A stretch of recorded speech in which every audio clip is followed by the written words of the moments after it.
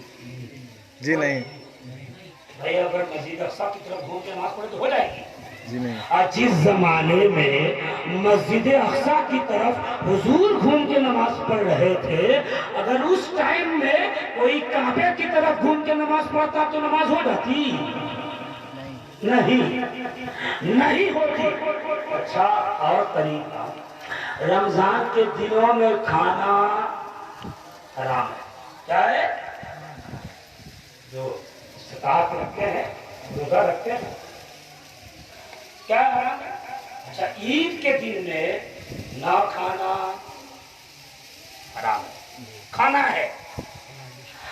بقرعید کی 9ویں 10ویں کو حج، کوئی محرم کی 9ویں 10ویں کو کرے گا تو ہو جائے گا؟ جی نہیں. کیا پتا چلا؟ سيقول السفهاء من الناس ما ولاهم عن قبلتهم التي كانوا عليها. الحمدللہ فضل مولا ہے، حافظ قرآن بھی ہوں، آپ کو اس لیے پڑھ کے سنا رہا ہوں تاکہ آپ بیدار ہو، آپ کے اندر ایک جاگ جائے خفتہ ضمیر. نہیں، قرآن پڑھنا ہوگا. اسی میں آیا کہ مصطفیٰ جب تک اقصی کی طرف پڑھ رہے تھے مگر جب خیال آیا کعبے کی طرف تو اللہ نے کہا نماز ہی میں قبلہ بدل دے. اللہ کے محبوب نے کعبے کی طرف گھوم گئے. اب صحابی جو سوچ رہے تھے، اس صحابی سوچ رہے تھے کدھر گھوموں، کعبے کی طرف کی مسجد اقصی کی طرف رہوں. تو قرآن کی آیت نہیں اسی ایمان تم گھس گئی. ارے سن، یہ کعبے کا بدلاؤ تو صرف مومنوں کے ایمان کو پہچاننے کے لیے ہے. اگر جدھر میرا محبوب گھما نہیں اس طرف تم نہ گھومو گے تو ہو سکتا ہے تمہارا ایمان ضائع ہو جائے، تمہارا ایمان ضائع ہو جائے. کیا پتا چلا کہ مصطفیٰ جب مسجد اقصی کی طرف گھوم کے پڑھے تو مسجد اقصی کی طرف گھوم کے نماز عبادت، جب کعبے کی طرف گھوم جائے تب کعبے کی طرف نماز پڑھنا عبادت. ارے جملے میں بول دوں تو یہ کہ فی نفسہ ہی کعبے کی طرف گھوم کے نماز پڑھنے میں عظمت نہیں. فی نفسہ ہی بیت المقدس کی طرف گھوم کے نماز پڑھنے میں عظمت نہ تھی. عظمت تو مصطفیٰ کے اداؤں میں تھی، مصطفیٰ کے طریقے میں تھی. جدھر گھوم گئے ادھر ہی نماز ہے، اس طرف گھوم گئے ادھر ہی نماز ہے. ایسی شان والا ہے میرا نبی، ایسی شان والا نبی. اس شان والے نبی کا اخلاق دیکھو اور اس کے فرامین کو بھی سن لو. آقا فرماتے ہیں